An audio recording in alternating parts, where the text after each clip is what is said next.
They took everything from me. Annie Williams broke down in sobs. Everything, she whispered. She sat slumped on the freezing concrete floor beside a sleek luxury car. Her breathing was shallow and uneven. Both arms were wrapped tightly around a blue canvas bag, clutching it to her chest as though it were the only thing she had left in the world. Jonathan Reed stood only a few feet away, checking a message before opening his car door.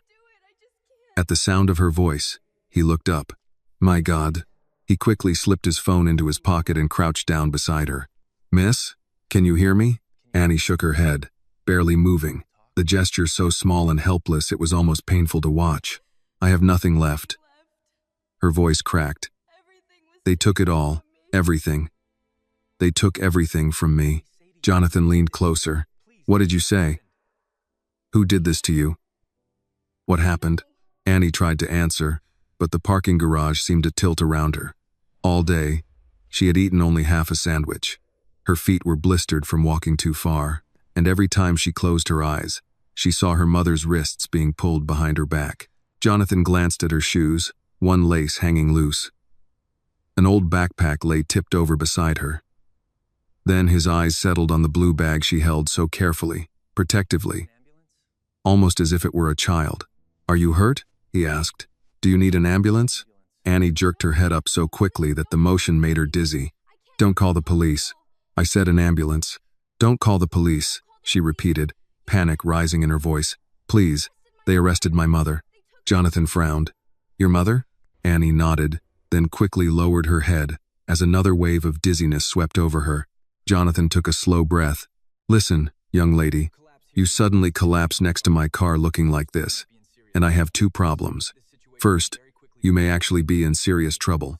Second, if someone takes a picture of a girl lying beside Jonathan Reed's car while I stand here doing nothing, by tomorrow morning, my life is over. For a moment, Annie stared at him through her tears. There was not even the faintest hint of a smile on her face. Mr. Reed, please step away from her. A security guard hurried across the garage from the executive entrance. He was a broad-shouldered man in his late 50s, with gray at his temples and a radio clipped to his belt. The name on his badge read Parker. Sir, please step back, Parker said as he reached Jonathan's side. Do not allow her to make contact with you. Jonathan did not move. She already collapsed beside my car, Parker, and the car is still perfectly intact. This may not be as harmless as it looks, sir. Parker lowered his voice, though not enough to keep Annie from hearing him. These things happen all the time. People deliberately fall near a car, claim they were injured, say someone pushed them or touched them, attach your name to it, and this could turn into a lawsuit before breakfast tomorrow. Annie looked up at him, humiliation written across her face. I wouldn't do that. Parker looked down at her. You were wandering near the employee entrance earlier. My officers asked you to leave. I was trying to get inside. You were trespassing. I was trying to find him. Annie raised a trembling hand and pointed toward Jonathan. I didn't know which car was his. I didn't come here to pretend to faint beside one. Parker placed a hand on Jonathan's forearm, trying to guide him back. Sir, I handle situations like this every day. She is not the first desperate young woman to show up outside a corporate office. Let me get you away from her before this becomes a bigger problem. Jonathan looked down at Parker's hand and said nothing until the guard removed it himself. Did she threaten anyone? No, sir, but did she ask for money? Not yet. Annie planted one hand on the concrete and tried to force herself to her feet, but her shaking legs could no longer support her weight. She collapsed again. I'm not asking for money. Her voice trembled now, not only from exhaustion, but from anger. And I'm not pretending to be sick. I'm hungry. I'm exhausted. I walked all the way here because I have nowhere else to go. Jonathan reached toward her shoulder, then stopped before touching her. Stay seated. You're going to hurt yourself. I'm fine. No, Jonathan said, his voice low and steady. You are not fine. It was that quiet certainty that finally broke through the last of Annie's control. My mother was arrested this morning, she said. Before noon, our apartment had been sealed off. By this afternoon, my university emailed me to say my scholarship had been suspended. I was supposed to move into the dorms in 3 weeks, and now I'm not even allowed to open the door to my own home.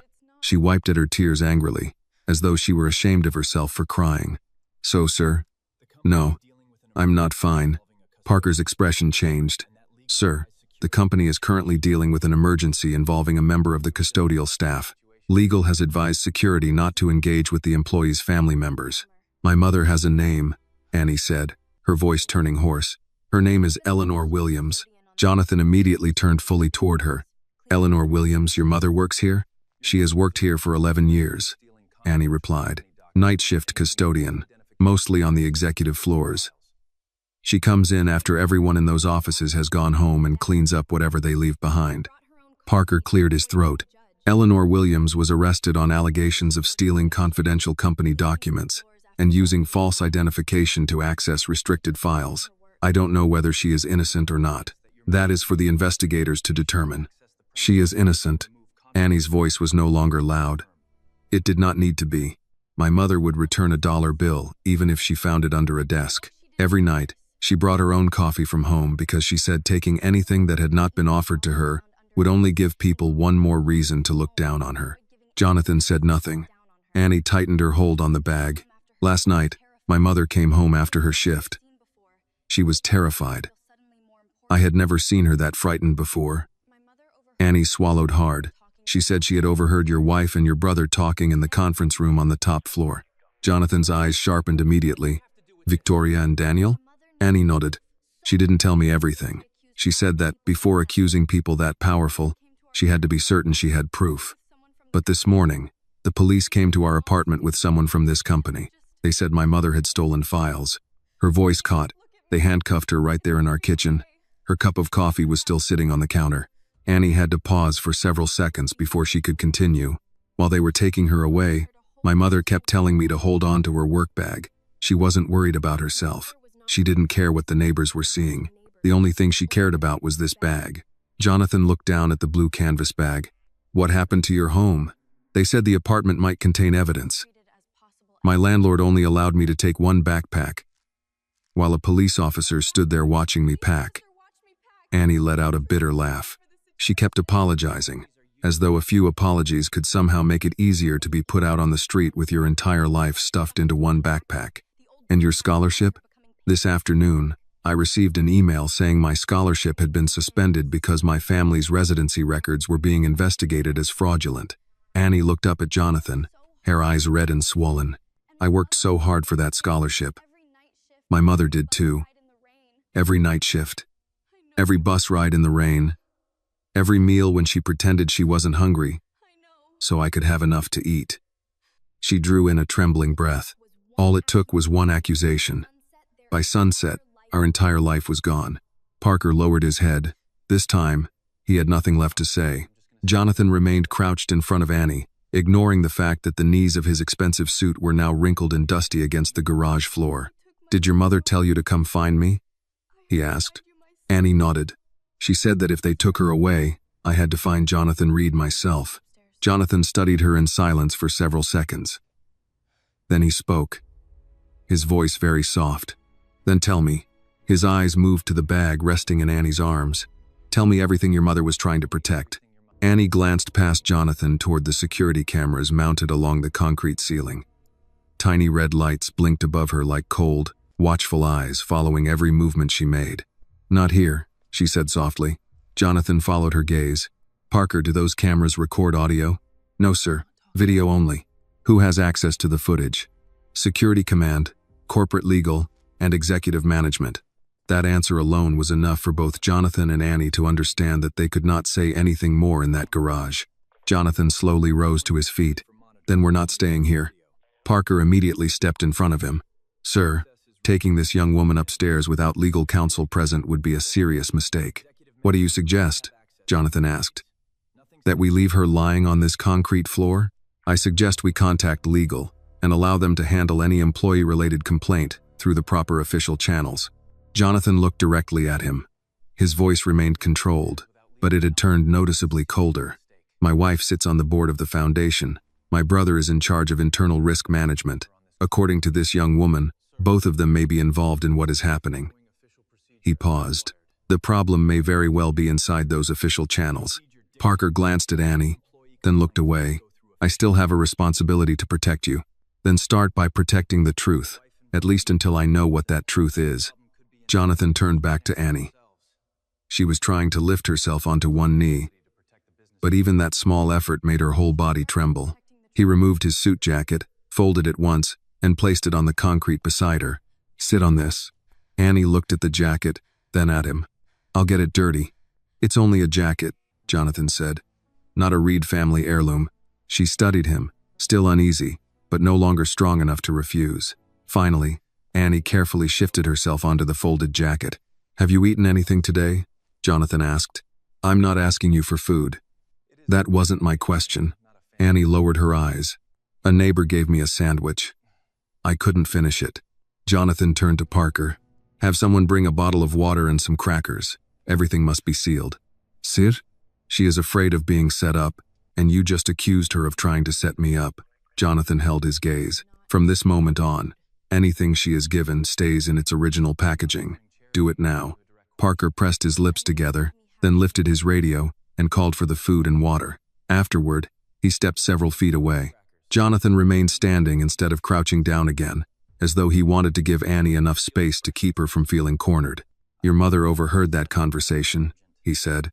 "Did she tell you what they were talking about?" "She only said it involved you." Annie placed the blue bag on her lap and carefully unzipped it. She kept saying she had heard enough to be afraid, but not enough to go to the police without proof.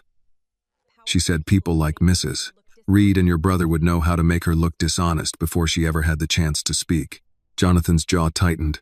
"My wife does not oversee security records. Maybe she didn't have to do it herself." Annie removed a neatly folded piece of paper. "My mother left this in the bag." Jonathan did not reach for it immediately. "May I see it?" Annie nodded and handed him the paper. A message had been written in careful blue ink on the back of a Reed Global Supply checklist. "Annie, if anything happens before I get home, do not give this bag to security or anyone in management. Find Jonathan Reed. I heard Victoria Reed and Daniel Reed discussing forged transfer documents and taking control of the company. I think they know I heard them. I love you. Be strong. Mom." If Annie and her mother's story touched your heart, please like this video and leave a comment telling us where you are watching from. Subscribe to the channel for more powerful stories about courage, truth, and justice. Jonathan read the note twice. "My mother isn't a lawyer," Annie said, her eyes fixed on the paper in his hand. "She doesn't know what words like transfer documents mean in any legal sense. She only wrote down what she heard." Jonathan folded the note along its original creases and handed it back to her. "What else is in the bag?" Annie took out a small voice recorder. Its plastic casing was scratched, and it looked like the inexpensive kind sold in any office supply store. Then she removed a clear document sleeve. Inside were several pages and a color printout of a security access badge. "My mother must have copied these before she came home," Annie said. "I didn't find them until after they forced me out of our apartment." Jonathan accepted the document sleeve. The first page was titled, "Emergency Voting Proxy and Transfer of Asset Control Authority."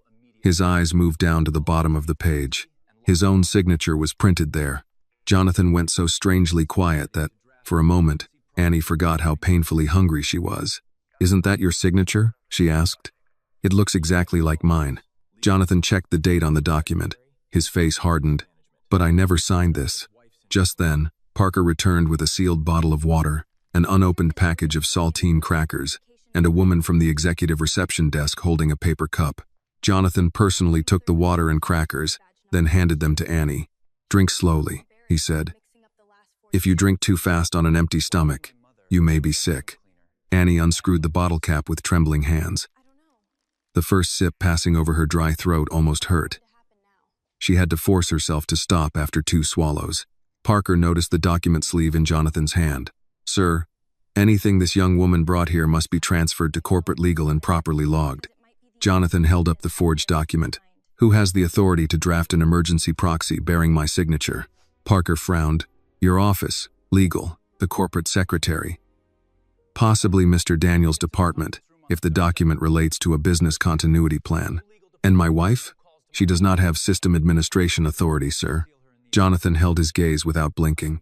"No, but she has people who can act for her." Parker said nothing. Annie pulled the photograph of the security badge from the document sleeve and held it up. "This is what they used against my mother. The picture is hers, but the employee identification number isn't." Jonathan took the photograph and studied it closely. "How do you know?" "Because last year, when the company replaced the employee badges, I helped my mother memorize her number." Annie's voice grew quieter. She was embarrassed because she kept mixing up the last 4 digits. "But the number on this badge is completely wrong." Parker instinctively leaned closer. "That badge code grants access to the executive archives. My mother cleans restrooms and empties trash cans," Annie said. "Why would she have a badge for the executive archives?" No one answered her. Jonathan picked up the voice recorder, turning it over in his palm. "Have you listened to what's on this?" "No." Annie shook her head. "I was going to. But then I thought that if it was the only evidence my mother left behind, I shouldn't play it on a sidewalk while my phone was almost dead." Those were not the words of a young woman so overwhelmed by panic that she could no longer think clearly. They were the judgment of someone who understood that she might have only one chance. Jonathan looked at Annie again. This time he saw more than the dust on her shoes or the tear stains on her face. He saw the resolve of a young woman who had lost everything in a single day, yet had not lost the one thing her mother had entrusted to her. "Parker," Jonathan said, "take us to the conference room on the 37th floor. No assistance, no legal, and no calls to my home. Mr. Reed, I cannot conceal the presence of a young woman in the executive area." "You are not concealing her," Jonathan replied firmly. "You are protecting her while I examine evidence that directly concerns me." Parker hesitated. "And if Mrs. Reed asks where you are?" Jonathan handed him his car keys. "Tell her my evening plans have changed." Then he extended his hand to Annie. This time, she took it without asking whether he intended to send her away. Annie's legs nearly buckled the moment she stood. Jonathan gently steadied her by the elbow, holding her only long enough for her to regain her balance before immediately letting go. Inside the private elevator, the polished bronze walls reflected the two of them standing side by side. Annie wore rumpled, worn clothes and dust-covered shoes, her arms still wrapped tightly around the blue bag. Jonathan stood beside her in a crisp white shirt and an expensive watch, but without his suit jacket. Annie now held that jacket along with the evidence that could destroy his own family. The elevator doors had barely begun to close when Parker's radio crackled. "Security desk to Parker. Mrs. Reed is in the lobby asking whether her husband has left the building." Annie immediately turned to look at Jonathan. He did not appear surprised. For the first moment, only pain showed on his face, the quiet pain of a man realizing that he may have been betrayed by the people closest to him. Then that pain slowly hardened into determination. "Tell her no," Jonathan said. He looked straight ahead as the elevator doors slowly closed. "Tell her I'm still here." The elevator rose without music. Annie heard only the quiet machinery above them, and Parker's radio muttering behind his hand. She stood against the brass wall with the water bottle in one hand and her mother's bag in the other, afraid that if she loosened her grip, some new rule would be invented to take it from her. Jonathan pressed the button for 37. "Is there anyone you need called tonight? A relative? A family friend?" Annie shook her head. "My mother is my family." "Your father?" "He died when I was 9. Jonathan nodded once, accepting the answer without offering a sympathy she was too exhausted to carry. When the doors opened, Annie expected a busy office. Instead, the executive floor was dim and silent, the city glowing beyond walls of glass. The carpets were so thick her dirty sneakers made no sound. Her mother had cleaned this place while men and women went home to dinners, families, and beds they were never afraid of losing. Parker unlocked a conference room with a long walnut table, 12 leather chairs, and a screen mounted against the wall. Jonathan pointed to the chair nearest the door. "Sit there. You will be able to leave without asking anyone to move." Annie looked at him, surprised. He did not mention it again. He set the crackers beside her and went to the far end of the table, where he placed the document sleeve beneath a reading lamp. Parker lingered by the door. "Mr. Reed. Mrs. Reed will want an explanation. She has had 30 years of explanations from me. Tonight she can wait." Annie lowered her eyes. It was the first time she heard pain underneath his authority. Jonathan removed the forged proxy document and read each page without rushing. His gaze paused over a board authorization clause, then over the signature again. "This would allow Daniel to exercise temporary voting authority over my shares if I were declared medically unable to manage company affairs," he said. Annie opened a cracker packet, but her hands were shaking too much to break one cleanly. "Are you sick?" "No." "Then why would they need it?" "That," Jonathan said, "is the question I should have been asking before your mother had to ask it for me." Parker stepped closer to the document. Sir, it could be a draft. Corporate succession planning produces papers that never take effect. With a forged signature? Parker looked away. No, sir. Jonathan took a clean notepad from the credenza and wrote down the badge number from Eleanor's altered photograph. Can you verify whether this credential exists without alerting your department? Parker's face stiffened. You think someone in security is involved. I think a cleaning employee was arrested using security evidence. And her daughter is sitting in my conference room with a document I did not sign. I am done assuming anyone is above examination. Parker looked at Annie. For the first time, there was something like embarrassment in his eyes. I can check the access log from a standalone terminal. It will not generate a department notice unless I change anything. Do it. Bring the result only to me. Parker nodded and left. When the door clicked shut, Annie swallowed the small bite of cracker in her mouth. Is he going to warn them? Jonathan looked at her. I do not know. That does not make me feel better. It should not. I told you I would be honest. She looked out at the city lights. My mother was honest her whole life. Look what it got her. Jonathan was quiet for a moment. Then he crossed to the media console and placed the recorder on the table without pressing anything. Annie, once I play this, whatever is on it may become evidence in a criminal matter. I can arrange for a lawyer to sit with you before we listen. Will that help my mother tonight? It may protect you. She protected me this morning. Now she is sitting somewhere in a cell thinking I did not get here. Annie pushed the crackers aside. Please play it. Jonathan watched her for another second, then used his own phone to record the condition of the device before touching the play button. At first there was only scraping. The squeak of a cleaning cartwheel.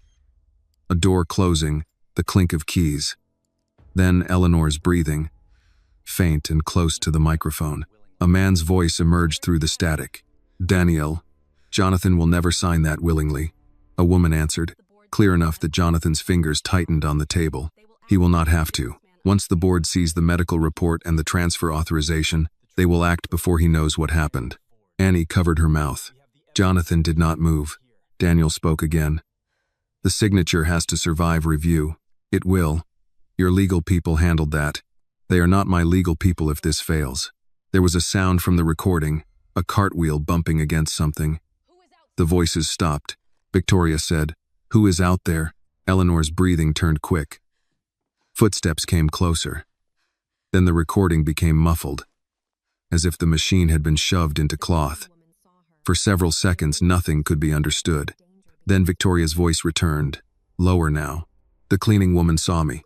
Daniel said, then deal with it. The recording ended. Annie did not realize she was crying until a tear struck the back of her hand. Jonathan remained beside the screen, staring at the recorder. He looked less like the man whose name filled the lobby downstairs and more like someone who had been told the foundation of his house had never been solid. That is her, Annie said. That is my mother breathing on that recording. She was afraid. I know. She tried to warn you. I know. And they put her in jail for it. His voice came out rougher. I know. The conference room door opened before Annie could speak again. Parker entered, closing it quickly behind him. He held one printed page in both hands. Sir, he said, the badge number in Miss Williams's bag was activated at 1:47 this morning. It accessed the archive room at 2:13. Jonathan took the page. Assigned to whom?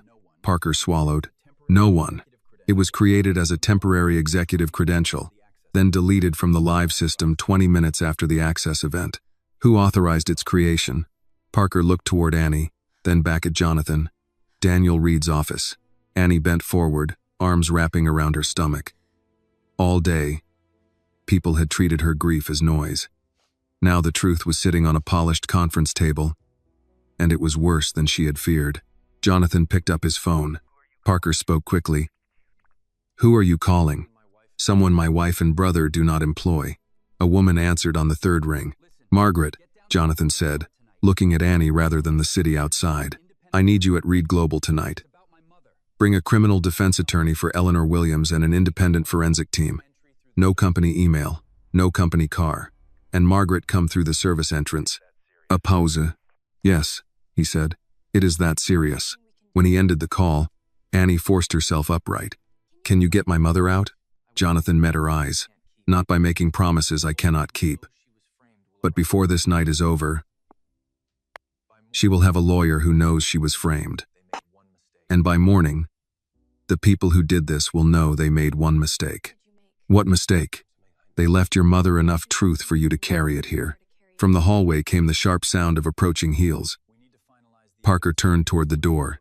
A woman's voice spoke on the other side, calm and familiar. Jonathan, darling, are you in there? Annie saw the color leave his face. Then Jonathan reached across the table, closed his hand over the recorder, and said quietly, "Do not say a word, unless I ask you to." The conference room door opened before Jonathan could answer. Victoria Reed stood in the doorway wearing a cream silk blouse beneath a tailored navy coat. Her blonde hair swept neatly behind one ear. She held a leather handbag in both hands, as if she had come upstairs only to collect her husband for dinner. At 52, she had perfected the appearance of concern without letting it disturb her makeup. Behind her stood Daniel Reed, 12 years younger than Jonathan, broad-shouldered and expensive from his shoes to the silver watch at his wrist. His smile appeared first. His eyes did not join it. "Jonathan," Victoria said, looking from her husband to Parker and finally to Annie. "I was told there was some confusion in the garage." Jonathan rested one hand on the recorder. "Were you?" Daniel stepped into the room. "Security reported a girl making a scene beside your car. We assumed it was better to come down before this became a problem." Annie shrank into the leather chair.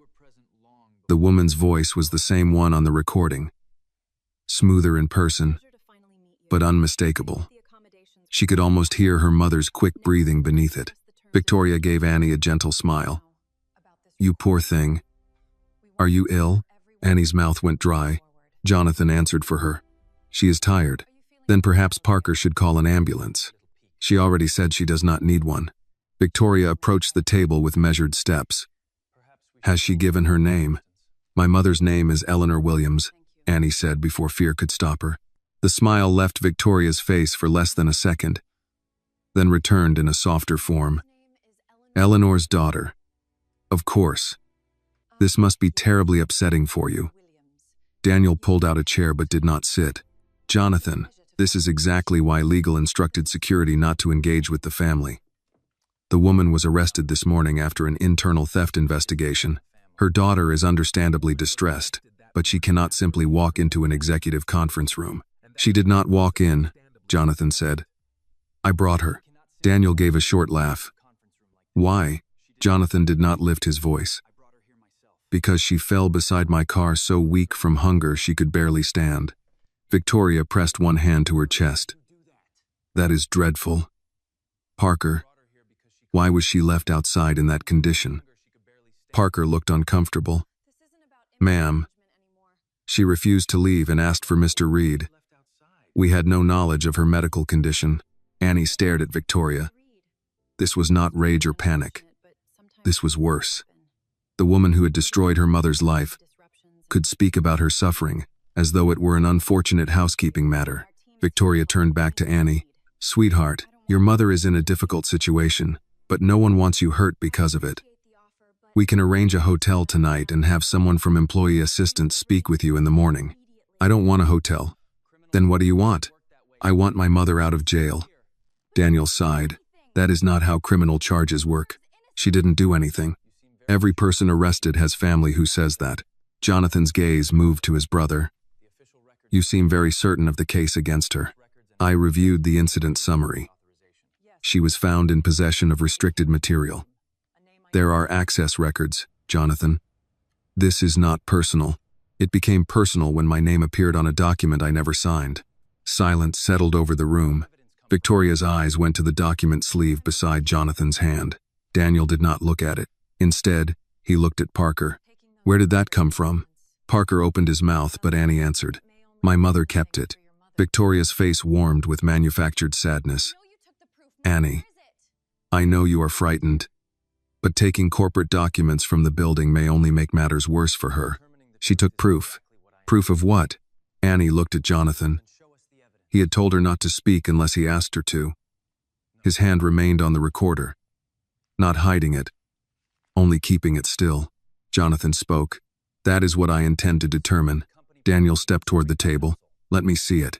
No. The answer was quiet, immediate. Daniel stopped. Excuse me? You heard me. Jonathan, if stolen company property is sitting in this room, you have an obligation to turn it over to counsel. Independent counsel will review it tonight. Victoria's voice changed just enough to expose the steel beneath it. Independent counsel? Why would you do that without discussing it with me? Jonathan looked at her. Would it have mattered if I had? For the first time, Victoria seemed unsure what he knew. Parker's radio crackled at his belt, and he silenced it quickly. Annie looked from face to face. The room had become a place where every pause carried a threat. Victoria reached for Jonathan's arm. Darling, come home. You have been working too much, and this girl's distress is pulling you into something that can be addressed tomorrow with clear heads. Jonathan moved away from her touch. My clear head tells me an 18-year-old should not lose her home and college scholarship on the same day her mother is arrested by evidence produced inside my company. Annie looked up. She had not expected him to say it aloud in front of them. Daniel's jaw flexed. You have no idea what she told her university, or what fraud might exist in her financial aid application. Neither do you, unless there is a reason you would. Careful. No, Daniel. You be careful. Victoria's expression tightened. This is absurd. A cleaning woman is accused of theft. Her daughter arrives with files she cannot legally possess, and suddenly you speak to your family as if we are suspects. Jonathan lifted the printed authorization from the table and placed it before her. Did you know about this? Victoria did not touch it. What is it? An emergency voting proxy transferring control of my shares to Daniel in the event I am judged incapable of managing my affairs. Daniel gave a controlled shrug. A contingency draft. Companies our size prepare them all the time. With my signature already on it. Victoria lowered her eyes to the final page, then looked up at Jonathan with a small, disbelieving frown. That cannot be right. Annie heard the lie because it arrived too quickly. Victoria had not needed to read the paper before deciding how shocked to look. Jonathan must have heard it too. Parker, Daniel said, take the documents and recorder into security custody. Parker did not move. Daniel turned on him. That was an instruction. Parker glanced at Jonathan. Mr. Reed? No one touches the evidence. Daniel's voice sharpened. Evidence of what? A knock sounded at the conference room door. Everyone turned. An older black woman stood outside in a dark business suit. Her gray hair cut close, and her briefcase held at her side. With her were a younger attorney and two technicians carrying sealed equipment cases.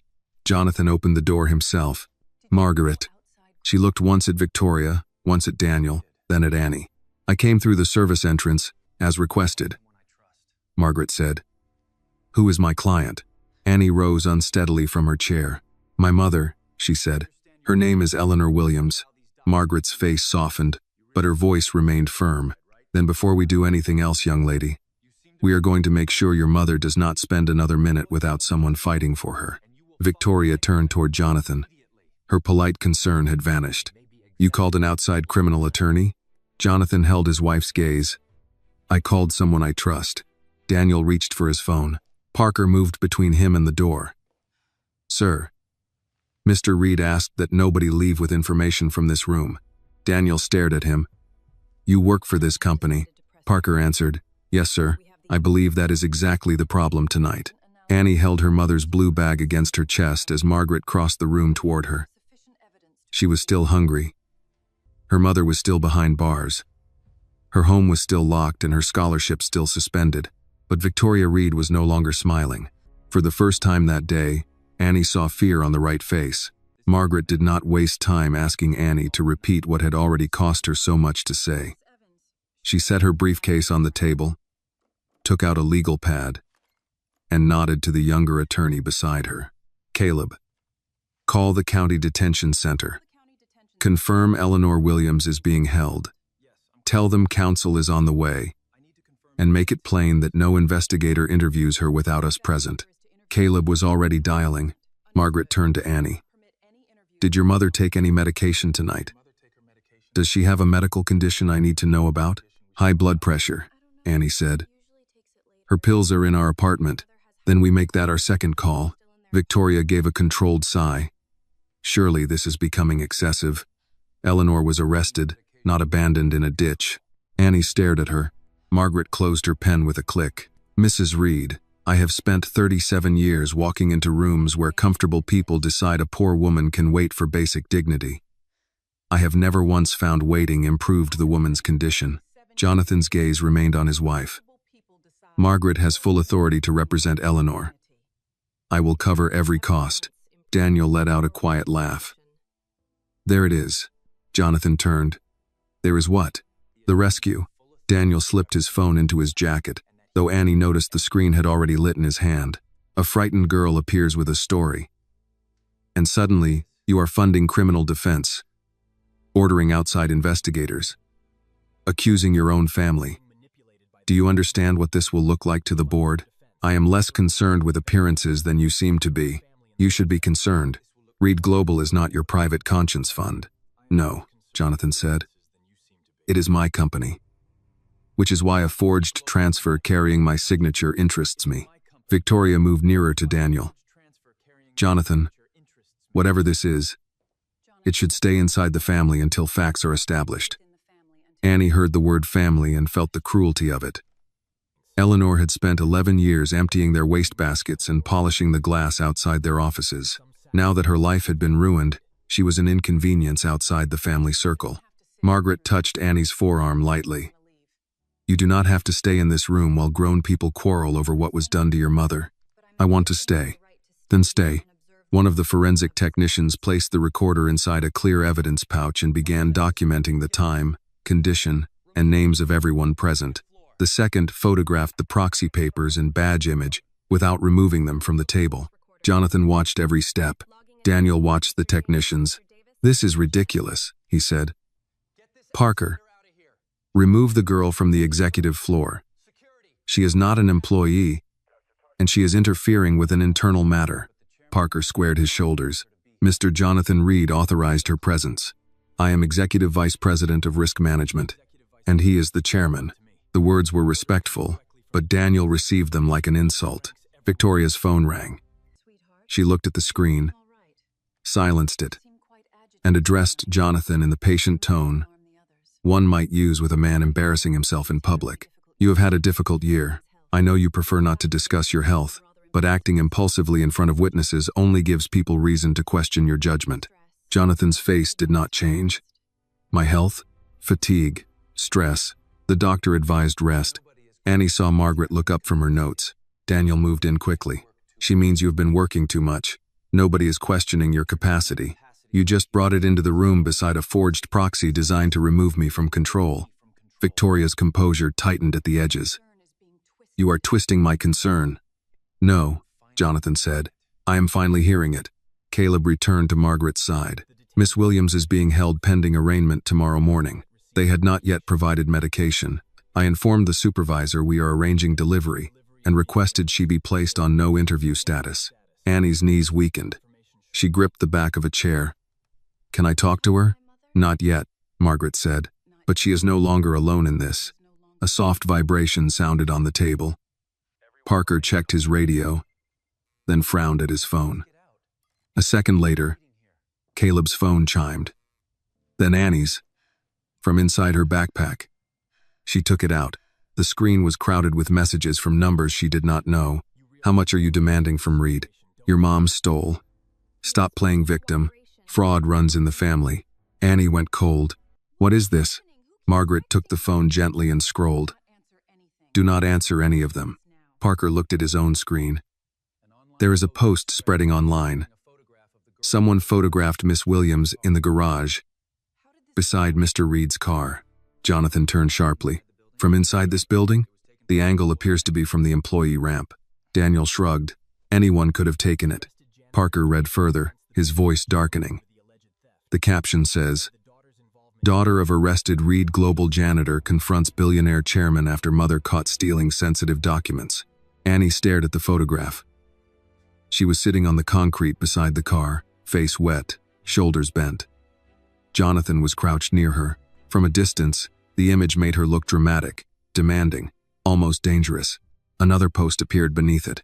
Sources say the young woman's college aid may have been obtained through fraudulent records. No, Annie whispered. Victoria stepped toward her with a sympathetic expression.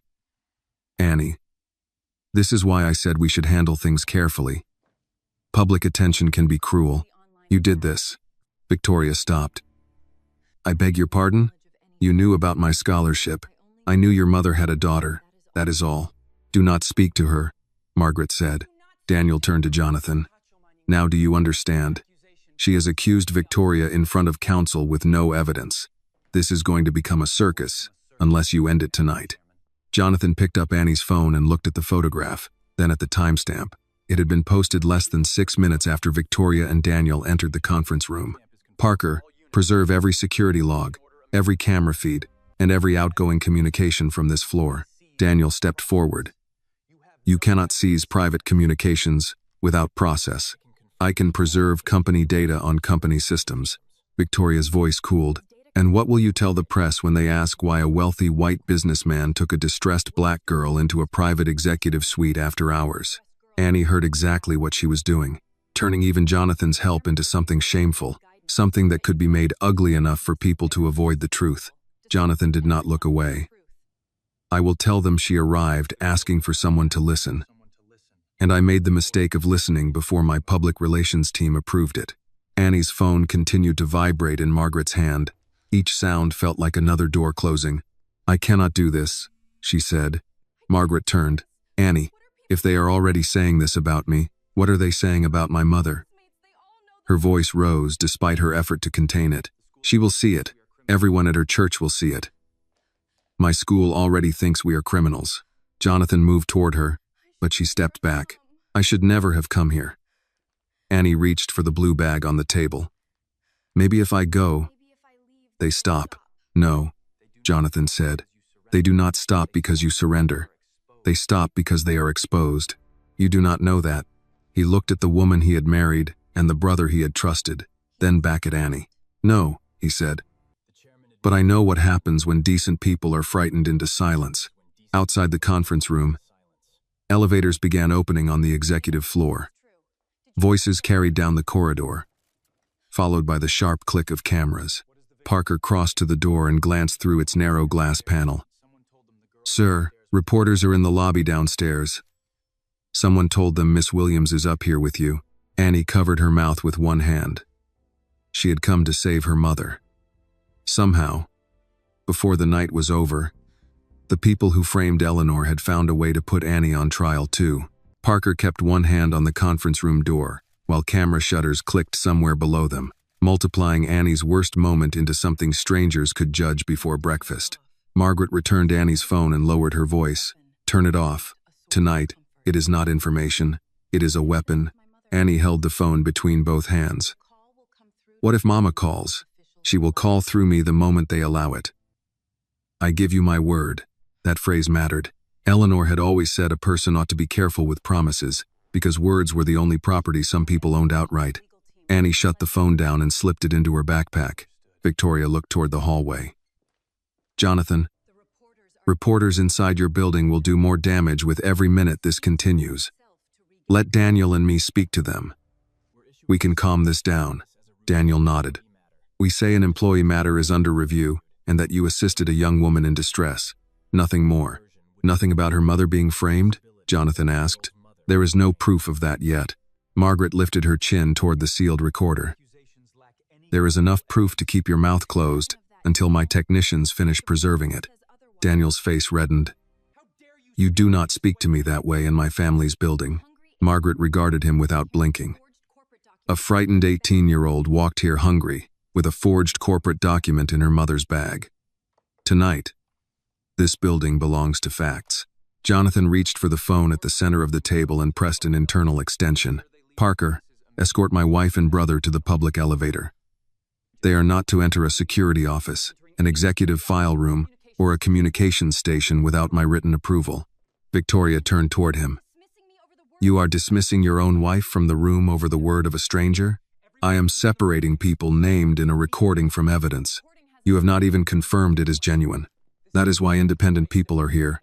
Daniel took a step toward Jonathan. You will regret humiliating us in front of staff. Jonathan's expression remained fixed. If humiliation is the greatest thing anyone in this family suffers tonight, consider us fortunate. For one moment, Annie thought Victoria might break.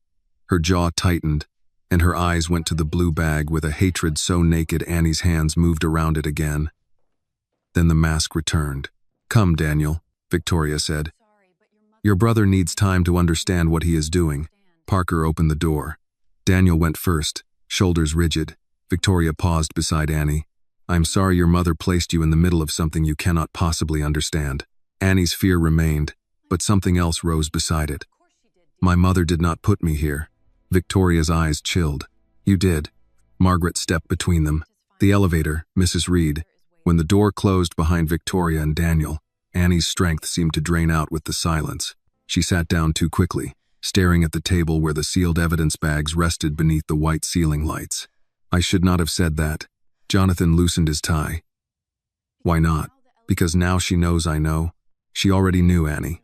That is why your mother was arrested." The answer was plain, almost harsh, but she recognized an effort not to comfort her with lies. Caleb came back into the room holding his phone against his chest. "Margaret, detention has confirmed Miss Williams received her blood pressure medication. I also secured a video consultation room for 20 minutes from now. It is not an in-person visit, but Annie can see her with counsel present." Annie looked up so quickly her chair shifted beneath her. "I can see my mother?" "For a few minutes," Margaret said. "You must let me lead the conversation. We do not know whether anything is being monitored beyond standard recording." Annie nodded, then stopped. "I cannot let her see me like this." Margaret's voice softened. "She needs to see that you are alive and not alone. Mothers are less concerned with perfect hair than daughters imagine." Jonathan glanced toward Parker. "We need a private room for the call. There is a secure boardroom on 36. "Good. Before that, she eats." Annie shook her head. "I cannot eat right now." "You can eat 2 bites," Jonathan said. "Your mother will look at your face and know exactly whether you have eaten. I suspect she will spend the entire call worrying about that, rather than herself." A small, painful smile touched Annie's mouth. She would. Parker offered to call executive catering, but Jonathan shook his head. "Nothing elaborate.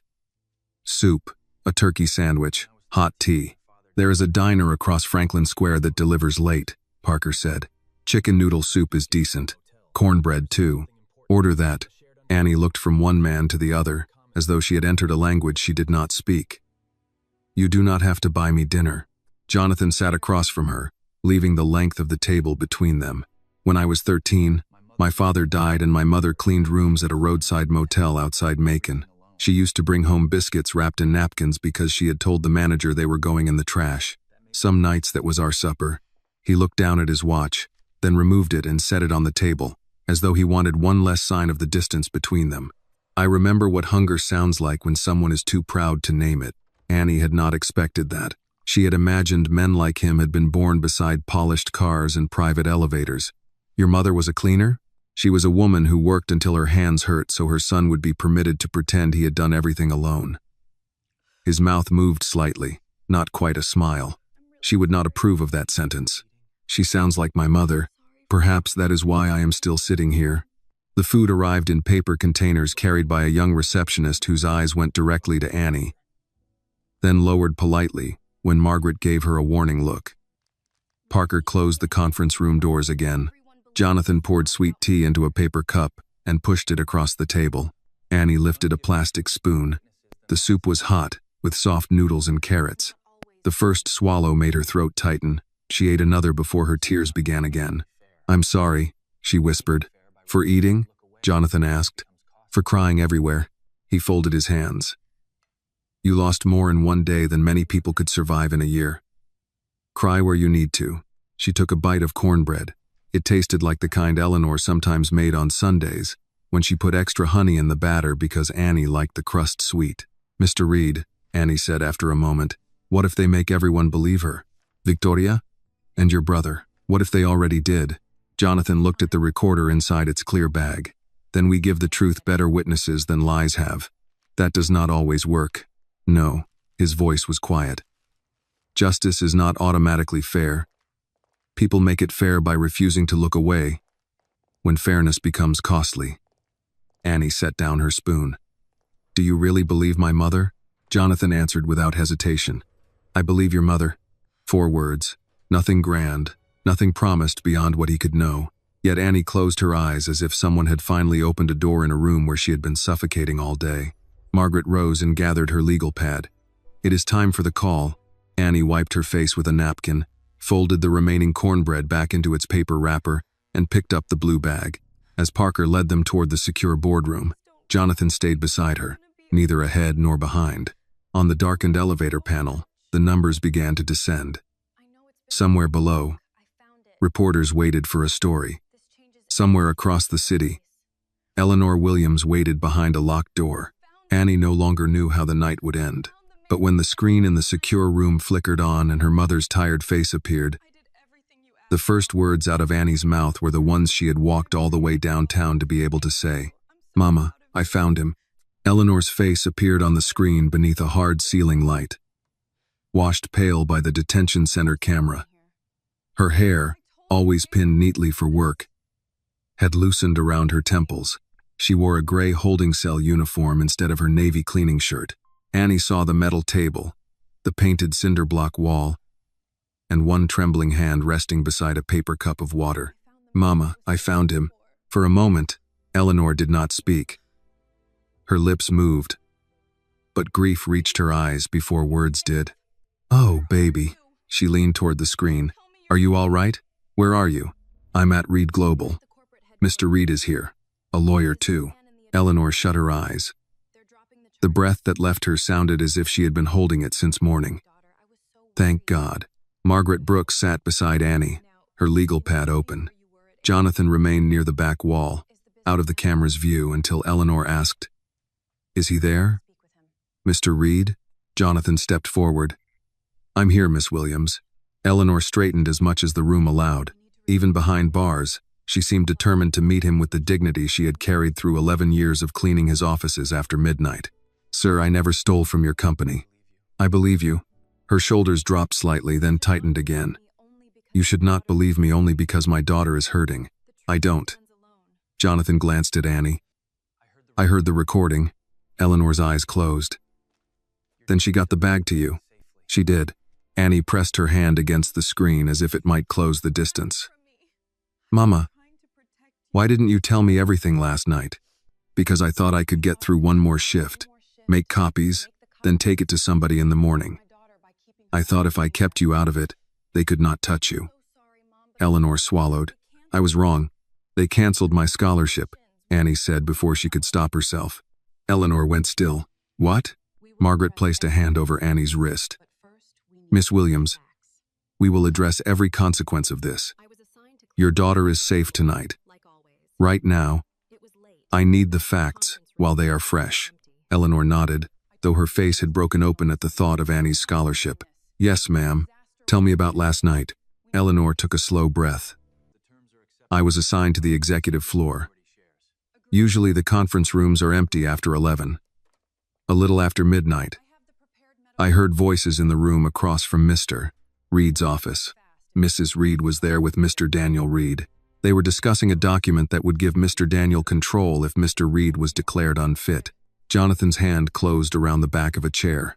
I heard Mrs. Reed say a physician's report had already been prepared. Eleanor continued. Mr. Daniel said the board would move fast if the signature held up. Then my cart hit the doorframe. Shame entered her voice. They saw me. Did they speak to you? Margaret asked. Mrs. Reed opened the door. She asked how much I had heard. I said I was only doing my work. Mr. Daniel came into the hall and said I ought to be careful what stories I imagined after midnight. Eleanor looked down at her hands. I knew then I was in trouble. What did you do next? I went into the supply closet and started the recorder again. I took photographs of 2 papers left by the copier. One had Mr. Reed's signature. The other had access numbers written across the top. I copied what I could, put everything in my bag, and called Annie from the service hall. Did you enter the executive archive room? No, ma'am. I do not even have clearance for that door. Did you take originals? No. Only copies from the copier tray. If that was against a rule, I'll answer for it. but I did not steal their files. Jonathan stepped closer to the table. Miss Williams, you risked your job to warn me. Eleanor met his eyes through the camera. Sir, my mother raised me to understand the difference between cleaning up somebody's mess and helping them hide it. Jonathan looked away for a moment. A knock came from somewhere on Eleanor's side of the call. A guard's voice said the session had 5 minutes left. Annie shook her head. No, we just got her. I know, baby, Eleanor said quickly. Listen to me. Did you eat? Annie laughed and cried at the same time. You're in jail and you're asking if I ate? You look thin on that screen. Mr. Reed got me soup. Eleanor's gaze moved toward him. Thank you. It was soup, Miss Williams. No, sir, she said. It was my child. The room fell silent. Margaret gently brought them back. Eleanor, I am going to the detention center after this call.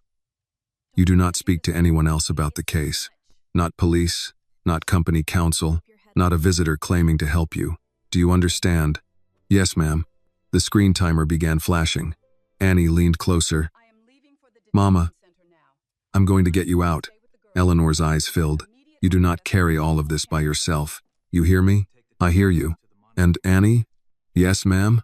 Keep your head up. The screen went dark. Annie remained facing it long after Eleanor disappeared. Jonathan did not try to speak. Margaret closed her legal pad and rose. I'm leaving for the detention center, she said. Caleb stays with Annie. The technicians need a locked workspace and access to original camera servers, not copies supplied by security. Parker, standing near the door, nodded. I can take them to the monitoring suite. Can you take them there without alerting Daniel's people? Jonathan asked. Parker hesitated. I can try. Jonathan's expression sharpened. Do better than try. For the next hour, Annie sat in the secure boardroom with a cup of tea she never finished. Caleb made quiet calls about emergency housing and her scholarship suspension. Jonathan moved in and out of the room, speaking in clipped sentences to the forensic technicians and an outside technology firm. Near midnight, Parker returned with one of the technicians, a woman named Sloan carrying a laptop under her arm. We found something, Sloan said. Jonathan pulled out a chair. Annie stood instead. Sloan placed the laptop on the table and turned the screen toward them. The live camera record for the executive archive hallway shows a blackout lasting 8 minutes last night. Someone deleted that segment before security handed evidence to the police. But this system makes a compressed backup every 30 minutes to an off-site recovery server. Whoever deleted the footage either forgot that or did not know it existed. She clicked a file. The hallway appeared in grainy color. A timestamp glowed in the corner. 2:07 a.m. Eleanor came into view pushing her cleaning cart. She passed the archive door without stopping and disappeared around the corner toward the service hall. At 2:12 a.m., a man in a charcoal suit entered from the opposite end. He carried a folder and wore latex gloves. He used a badge at the archive door, stepped inside, then emerged less than a minute later. He walked to a row of employee lockers, opened one with a master key, and placed the folder inside. Annie gripped the table. That is my mother's locker. Parker stared at the screen. Run it back. Sloan replayed the clip, pausing as the man turned toward the camera. Parker drew in a hard breath. Jonathan looked at him. You know him? Yes, sir. Parker's voice was low. That's Eric Landon, Daniel Reed's executive assistant. Annie stared at the frozen face on the screen. After a whole day of accusations, she was finally looking at the man who had planted the lie that put her mother behind bars. Jonathan reached for his phone. Send a preserved copy to Margaret immediately, he said. Then notify the district attorney through outside counsel. Parker nodded. And Mr. Landon? Jonathan's eyes stayed on the image. Find him before Daniel does. Eric Landon did not answer his phone. Parker called twice from the boardroom, then tried the office line, then the emergency contact number listed in the employee system. Each time, the call went to voicemail. He has a company apartment on Broughton Street, Parker said. 5 minutes from here. Jonathan shook his head. Do not send company security. If Daniel has access to your dispatch records, he will know before anyone leaves the garage. Sloan was already copying the recovered video onto 2 encrypted drives. The original backup is preserved off-site. Nobody can make this footage disappear now. Annie stood near the end of the table, her mother's blue bag hanging from her shoulder. The man on the frozen screen looked ordinary. Brown hair, narrow glasses, expensive shoes, not the sort of face anyone would remember passing in a hallway. Yet he had opened Eleanor's locker, placed stolen papers inside, and gone home while Annie's mother was led away in handcuffs. Why would he do this? Annie asked. Jonathan answered without looking at her. Because someone above him told him he would be protected. Parker's radio clicked softly. He listened, then lowered it. Mr. Reed, lobby security says Daniel left the building 20 minutes ago. Victoria is still downstairs with public relations. Jonathan's mouth tightened. Daniel is going after Landon. Margaret called before anyone could move. Jonathan put her on speaker. I have spoken with Eleanor, she said. The prosecutor has received the recovered footage and agreed to pause further questioning. I am filing for an emergency bond hearing first thing in the morning. Can you get her released tonight? Annie asked. Margaret's tone gentled. I am pushing for it, sweetheart. The detention center does not move quickly just because it has made a terrible mistake. Annie closed her eyes. The words hurt because they sounded true. Jonathan stepped nearer to the speaker. Margaret, Eric Landon planted the documents. Daniel has left the building, and I believe he is trying to reach him before we do. Then do not chase him yourself. Call a detective outside the company structure. Parker nodded. I know one. Samuel Price. Financial Crimes Division. He is steady, and he never liked corporate security doing police work for them. Call him, Jonathan said. While Parker moved aside, Sloane turned her laptop back toward Jonathan. There is something else. The temporary credential used by Landon was not the only irregular record. Jonathan pulled out a chair. Annie sat across from him, too restless to remain standing and too afraid to leave. Sloane opened a series of digital reports. When I searched for documents linked to the proxy authorization, I found scheduled transfers from Reed family trust accounts into a holding company called VDR Management. Jonathan stared at the initials. Victoria Daniel Reed. That would be my reading as well. How much? $32 million in the first transfer. Additional transfers totaling $140 million over 6 months. All triggered once the emergency voting proxy took effect. Annie saw Jonathan's hand flatten against the tabletop. It was the only movement he made. Parker returned from his call and stopped when he saw the screen. Sir? Jonathan did not answer him. Who approved the holding company? Sloane clicked again. Formation papers list Daniel as manager. The beneficiary documentation is sealed behind marital privilege files. But one scanned authorization was misfiled in the server archive. The image opened. At the bottom of the page was Victoria Reed's signature. The room went quiet. Annie had hated Victoria from the moment she heard her voice on the recorder. Jonathan had not been given that luxury. He was staring at the handwriting of a woman who had presumably shared his home, his meals, his ordinary mornings, while arranging to strip his life apart with his brother. She signed it, Annie said softly. Jonathan leaned back, but his face did not relax. She signed her name to the money. She put my signature on the betrayal. No one answered. His phone began vibrating on the table. The screen displayed Victoria. Jonathan let it ring twice, then answered without putting it on speaker. Where are you? Victoria asked. Her voice was warm enough for an audience. In my building. You should come downstairs. The press is restless, and Daniel has gone to speak with counsel. We need to present a united front. A united front against whom? A pause. Against misunderstanding.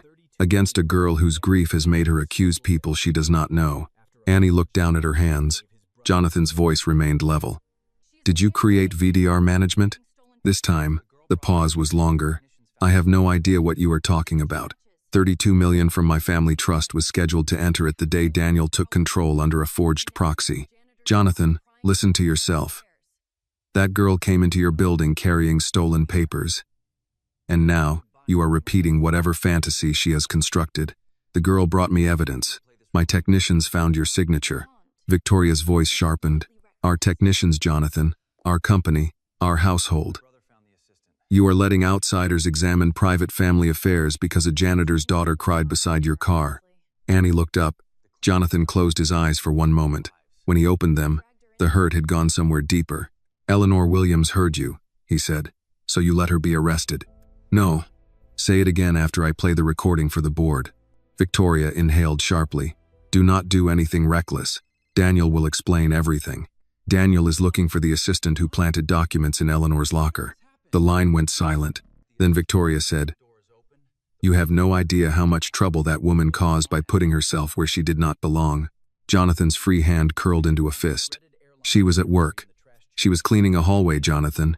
She was not supposed to become part of our lives. She did not. You dragged her into them." He ended the call. Annie had heard enough of Victoria's voice through the phone to recognize the same contempt from the recording. Her mother had not been arrested because she had made a mistake. She had been punished because Victoria believed a woman who cleaned floors had no right to overhear people who owned them. Parker's phone rang next. He answered, listened, and turned toward Jonathan. Detective Price reached Landon's apartment. "Door is open. Place has been cleared out in a hurry. Clothes gone. Laptop missing." "Daniel got there first," Jonathan said. "Maybe," Parker replied. But Price found something in the trash chute access room downstairs. A shredded airline itinerary. Landon was booked on a morning flight to Toronto, under his own name. Can he be stopped? Price is contacting airport police now. Jonathan rose from the table. The city lights beyond the glass reflected around him, but he no longer seemed to see the building as his own. Annie stood as well. "Mr. Reed?" He turned. "I'm sorry," she said. "About your wife, your brother." He looked at her for a long moment. "Do not apologize for bringing me the truth. The people who made it painful are the ones who owe apologies." Sloan closed one file and opened another. "Mr. Reed, I also found a draft medical evaluation in the proxy directory. It states you show signs of cognitive decline and are no longer competent to manage company affairs." Jonathan gave a tired, bitter laugh. "They were not going to steal from me. They were going to erase me." Annie understood that sentence too well. A message appeared on Parker's phone. He read it aloud. "Airport police located Landon at the international terminal. He is being held for questioning." Jonathan looked at Annie's blue bag, then at the evidence spread across his table. "Good," he said. "Now let us find out who told him to destroy your mother's life." By 3 a.m, Eric Landon was sitting in an airport police interview room with a paper cup of coffee he had not touched, and 2 detectives asking why a man with no scheduled business trip had tried to board an international flight carrying $6,000 in cash. Detective Samuel Price called Jonathan from the terminal. "He wants a lawyer," Price said. "That is his right." Before he stopped talking, he said one thing worth hearing. Jonathan stood at the head of the conference table while Annie sat beside Margaret, her mother's bag at her feet. "What did he say?" "He said he never touched Miss Williams's locker on his own initiative. Then he realized he had spoken too far and shut down." "Will he name Daniel?" "Not tonight, but a man does not buy a one-way ticket at midnight because his conscience is comfortable. Give us time." Annie looked toward the dark windows. Somewhere beyond them, her mother was still in a detention cell waiting for a morning hearing. Time felt like a luxury other people could request. Margaret understood the look on her face. The video is strong. The recorder is stronger. Landon being detained is another piece.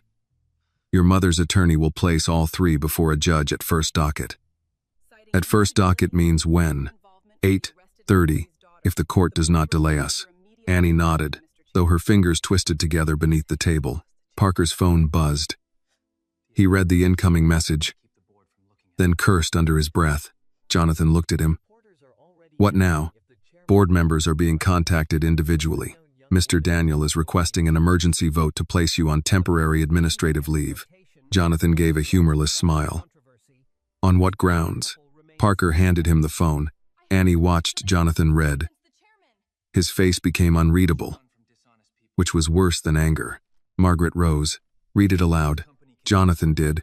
"Due to Chairman Jonathan Reed's apparent emotional instability, unauthorized disclosure of confidential corporate materials, and inappropriate private involvement with the daughter of an arrested employee, immediate board intervention is required to protect Reed Global, its shareholders, and the chairman himself." Annie felt her stomach drop. "They are saying I did this to you. They are saying whatever keeps the board from looking at them," Jonathan replied. Caleb checked his tablet. "It is already reaching reporters. 2 business outlets are asking whether Mr. Reed has suffered a health crisis and whether an unidentified young woman is influencing company decisions." Victoria had not needed to remove evidence. She was trying to bury it beneath a story people already knew how to believe. An aging billionaire losing judgment. A poor black girl exploiting his weakness.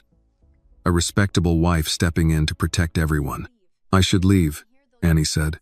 Jonathan turned toward her. "No, if I am not here, they cannot use me against you. They already used your mother against you before you ever set foot in this building." His voice was not harsh, but it left nowhere to hide. "Running will not make dishonest people become honest. But you could lose your company." Jonathan laid Parker's phone on the table. "If my company can be stolen because I refused to abandon an innocent woman and her daughter, then I did not have control of it in the first place." The door opened and Sloan entered carrying printed reports. "The board message is not the only thing going out. Someone released part of Eleanor Williams's arrest file to the press. Her mugshot is online." Annie stood so quickly the chair struck the carpet behind her. "No." Margaret came around the table, but Annie had already taken Caleb's tablet. There was her mother's face on the screen, tired and stunned, beneath a headline naming her as the janitor accused of stealing from one of Georgia's most powerful companies. Below it was the photograph from the garage. "Daughter confronts Reed chairman as fraud scandal deepens." Annie shoved the tablet back as if it had burned her. "She has worked all her life. Everybody from our church is going to see that picture before they hear she was framed." Margaret steadied her by the shoulders. "Then we do not allow that photograph to be the last word." "How?" "It is already everywhere. By making sure the evidence goes somewhere, Victoria cannot order it erased." Jonathan looked to Sloan. "Can you prepare a verified evidence package for the district attorney, the board's independent audit committee, and Margaret's office?" "Yes." "Do it now." Parker stepped away to answer another call. When he returned, his face was grim. "The lobby is full. Reporters, 2 television crews, and 3 board members. Mrs. Reed is downstairs giving a statement." Jonathan walked to the wall screen and switched on a local news feed. Victoria stood behind a bank of microphones in the marble lobby Jonathan had designed 20 years earlier. Daniel stood at her shoulder, his expression appropriately troubled. "My husband has always had a generous heart," Victoria was saying. Tonight, an emotionally distraught young woman approached him during a painful family situation. "Jonathan's compassion is admirable, but sensitive criminal matters must be handled responsibly, not through private confrontations and unverified accusations." A reporter called out, "Mrs. Reed, are you saying your husband is not acting rationally?" Victoria paused with care. "I am saying anyone who loves him must be concerned when he makes serious decisions under emotional pressure." Daniel moved to the microphones. "The board will meet at 9 tomorrow morning to determine what steps are necessary to protect the company and my brother's welfare." Jonathan switched off the screen. Annie could barely breathe. "She sounds so kind. That is why she is dangerous," Margaret said. Jonathan reached for the desk phone and called the board secretary. "This is Jonathan Reed. Move the emergency board meeting to 7 a.m. Full attendance, in person or secured video. Independent counsel will be present, so will forensic auditors and Detective Price." A startled voice answered through the receiver, too low for Annie to understand. "No, I am not requesting Daniel's permission. I am chairman until the board lawfully decides otherwise." He looked at the forged proxy on the table, "And anyone attempting to remove me should be prepared to explain why transfer documents bearing my forged signature were stored in company systems." When he ended the call, Parker said, "Sir, Victoria will know you have evidence before morning. She already knows. She could destroy more records. Sloan has preserved the relevant servers. Price has Landon. Margaret has Eleanor's statement. There is nowhere left for her to hide, except behind the board." Annie looked through the glass toward the elevators. "Will they believe you?" Jonathan did not answer at once. "Some of them have known me 30 years. Some know only the dividends my company sends them. By sunrise, I will learn which kind of people they are." Margaret closed her briefcase. "Annie should not be paraded into a corporate fight tonight. I can arrange a secure hotel with Caleb." "No hotel," Annie said immediately. Everyone looked at her. She bent to lift her mother's blue bag from the floor. "My mother is in jail because she heard the truth and did not turn away from it. I am not going to hide while they call her a thief." Margaret studied her, then nodded once. "Then you stay beside me, and you speak only when it protects your mother, not when they provoke you." Annie swallowed. "Yes, ma'am." Jonathan buttoned his cuffs, an ordinary movement that seemed to settle something inside him. Parker, secure the boardroom. Sloan, finish the files. Caleb, prepare copies for every director. Margaret, after Eleanor's hearing, I would be grateful if you returned. Margaret looked toward Annie. You could not keep me away. The first blue light of morning had begun to touch the edge of the Savannah skyline. Annie had not slept. Her mother was not free. Her scholarship had not returned. Yet the people who took everything from her were no longer working in shadows. At 7 o'clock, the board of Reed Global would sit around one table with Jonathan, Victoria, Daniel, and the evidence a janitor had risked her freedom to preserve. By morning, someone would lose everything. At 7 o'clock, the boardroom on the 38th floor no longer felt like a place where money was discussed. It felt like a courtroom that had not yet admitted what it was. Annie stood outside the double doors beside Margaret Brooks, holding her mother's blue work bag close to her side. She had washed her face in a private restroom and combed her hair with her fingers, but no amount of cold water could hide the sleepless night in her eyes. Through the glass wall, she could see Jonathan seated at the head of the long table. He wore the same white shirt from the night before, sleeves buttoned, tie straightened again. Parker stood near the wall, no longer looking like a man protecting a corporation from strangers. Sloan sat beside two sealed equipment cases and a stack of verified reports. Several board members had arrived in person. The rest appeared on large screens set into the wall. Victoria entered from the opposite door in a charcoal dress and pearls, her expression composed but sorrowful. Daniel walked behind her carrying a leather portfolio, followed by a company attorney Annie had never seen before. Margaret leaned close. Whatever they say, you do not owe them your shame. Understand? Annie nodded. And if you need to leave? I won't. Margaret did not argue. She opened the door, and Annie walked in beside her. The room changed at once. Board members stopped whispering. One older man adjusted his glasses and looked from Annie to Jonathan. A woman on the screen frowned as though Annie's presence itself breached some rule. Daniel was the first to speak. What is she doing here? Jonathan did not look up from the papers before him. Her mother is central to this matter. Her mother is under arrest for stealing confidential documents. An accusation is not a conviction, Margaret said as she pulled out a chair for Annie. Daniel looked at her. And you are? Margaret Brooks, counsel for Eleanor Williams. Which means every time you refer to my client as though her guilt is settled, I am going to remember it. Victoria sat down slowly beside Daniel. No one is trying to deny Mrs. Williams due process. We are concerned for Jonathan. This began with an employee investigation. And in less than one night, he has exposed company information to outsiders, called an emergency board meeting, and involved himself personally with a vulnerable young woman. Annie felt every eye return to her. Jonathan folded his hands. A vulnerable young woman whose mother brought forward evidence that my signature was forged. The board secretary, a gray-haired man named Lewis Grant, cleared his throat. Mr. Reed, before we proceed, Mr. Daniel Reed has submitted a motion that you temporarily recuse yourself from chairing this meeting due to possible impairment of judgment. Jonathan glanced at Daniel. How efficient. Daniel rested one hand on his portfolio. This is not personal, John. You have been under strain for months. Victoria has shared concerns about your sleep, your temper, the pressure of work. Then last night you took an unidentified girl into a private executive area, allowed her access to a sensitive matter, and brought in outside technicians without consulting legal. She had a name before she reached the elevator, Jonathan said. You knew it. Eleanor Williams's daughter. Daniel's expression did not shift. That does not alter the issue. It alters every issue in this room. Victoria lowered her eyes before addressing the board. I love my husband. I need that stated clearly.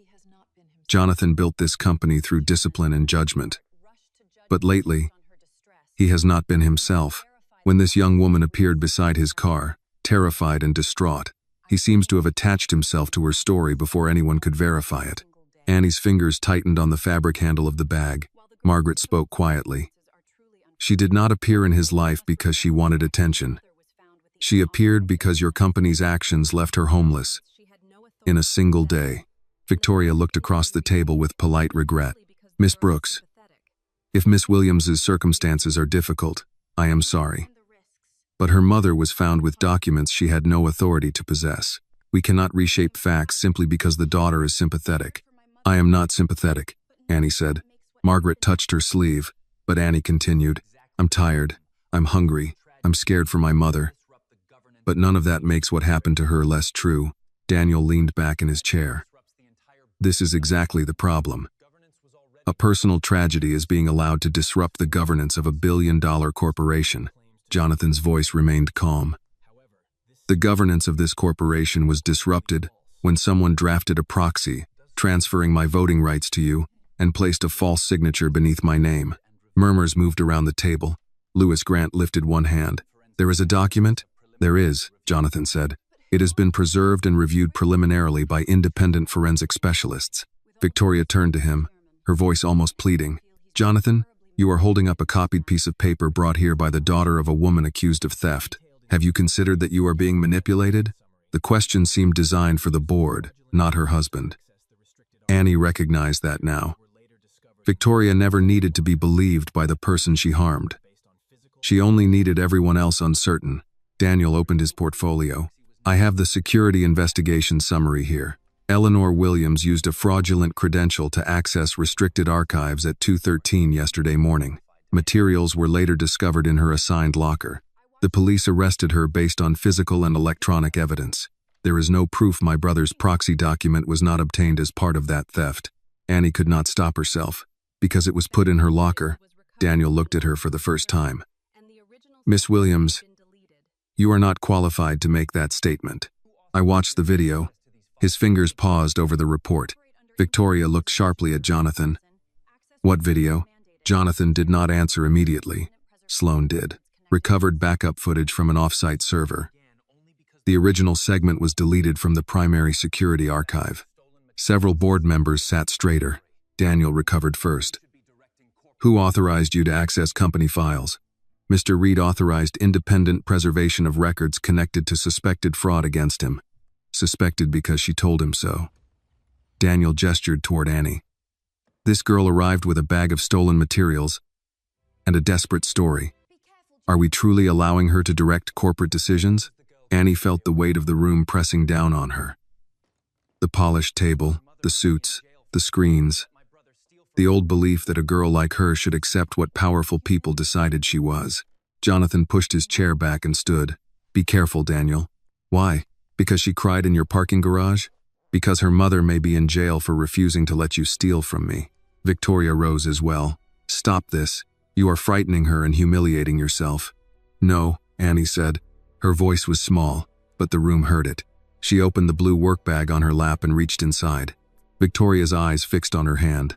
Annie lifted out the recorder her mother had hidden before the police came through their front door. She placed it on the table with care, directly between Jonathan and his wife. My mother did not ask anyone to believe her without proof, Annie said. She brought proof home. No one moved. Jonathan looked at Sloan. Play it. Sloan did not touch the original recorder. She connected the preserved copy to the boardroom sound system, verified the file number aloud, then pressed play. At first, the speakers carried only the low scrape of Eleanor's cleaning cart against carpet and the soft clink of spray bottles. Annie recognized the sound of her mother at work, the ordinary rhythm of a woman who had spent 11 years making other people's offices ready for morning. Then Daniel's voice filled the room. Jonathan will never sign that willingly. No one at the table moved.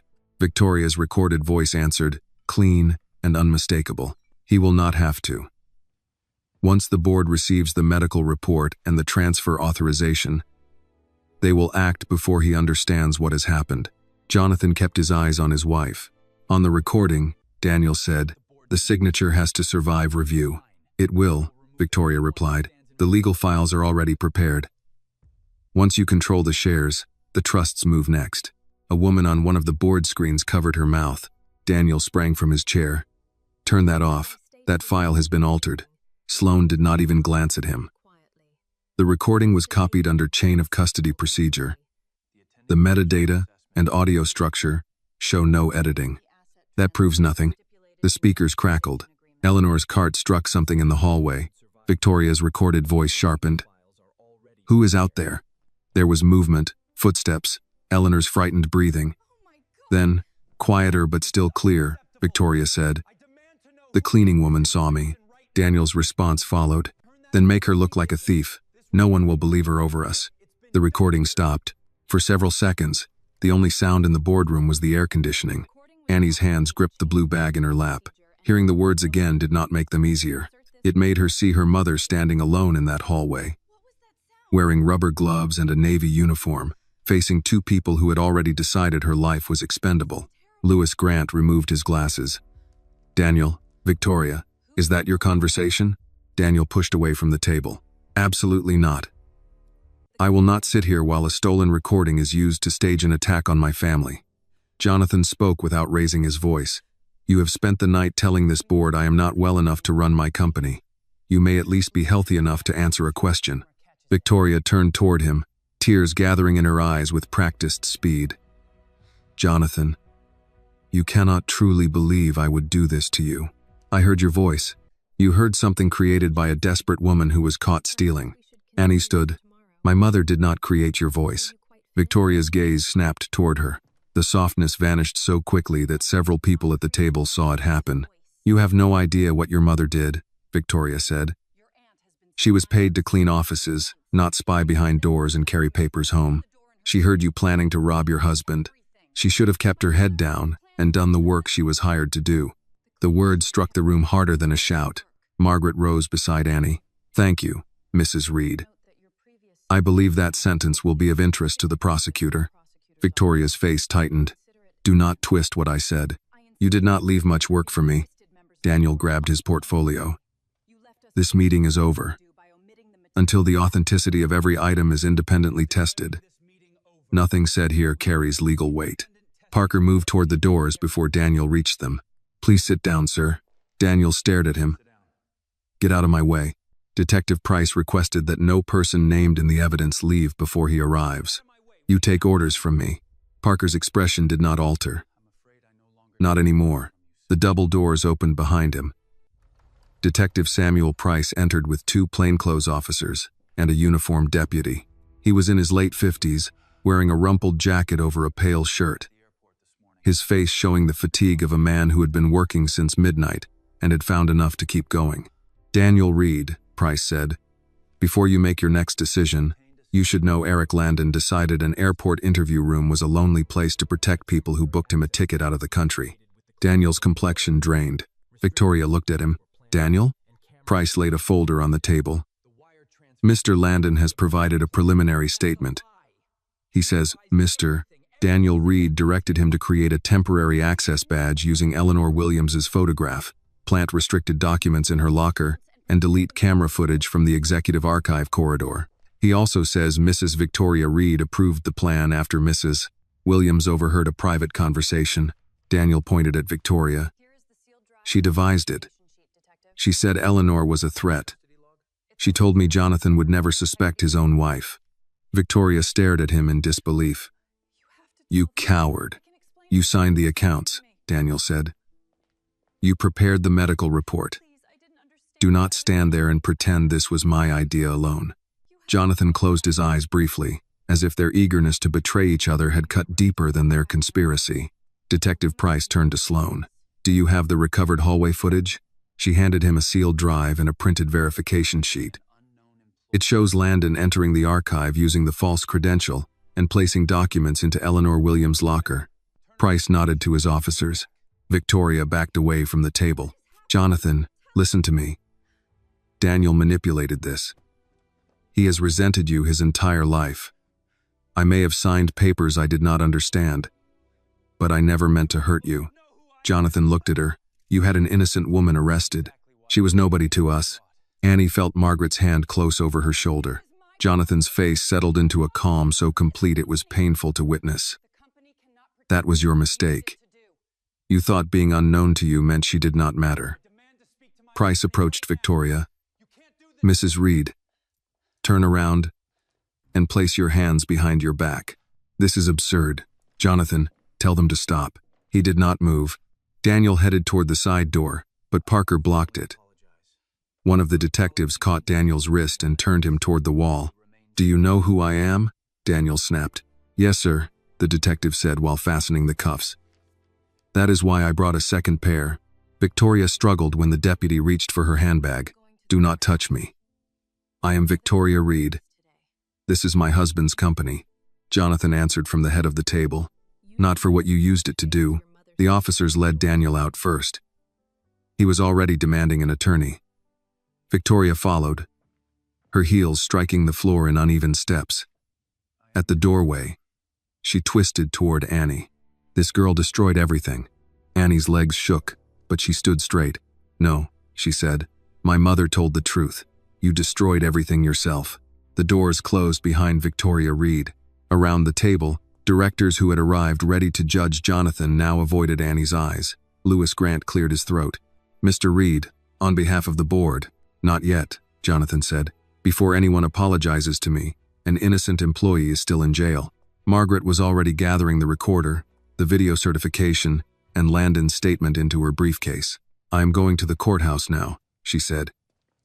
"With this evidence, Eleanor should be released today." Annie looked at her. "Can I come?" Margaret nodded. "You should be the first face your mother sees when those doors open." Jonathan stepped away from the head of the table. He looked older than he had the night before, but the doubt had left his posture. "I am coming too." Annie held her mother's blue bag against her chest as the morning light entered the boardroom. Victoria and Daniel were in custody. The lie had finally broken in front of witnesses powerful enough to admit they had heard it. But Annie could not feel free yet, not while her mother was still waiting behind a locked door. The courthouse did not move at the speed of Annie's heart. Margaret Brooks went through one door with Detective Price and the evidence. Jonathan took Annie to a wooden bench outside the hearing room, where morning traffic moved past the courthouse steps and reporters gathered in clusters, waiting for a woman they had already called a thief to become something else. Annie sat with her mother's blue work bag in her lap. She had not let it out of reach since the police left their apartment. The canvas was worn smooth where Eleanor's hand had held it on buses, through rain, and into the glass tower where no one had noticed her until she became dangerous to the wrong people. Jonathan returned from a vending machine with 2 paper cups of coffee and a packet of peanut butter crackers. "I know," he said when Annie looked at the crackers. "Not exactly breakfast at a fine hotel. My mother would tell me to eat them anyway." "Your mother sounds practical."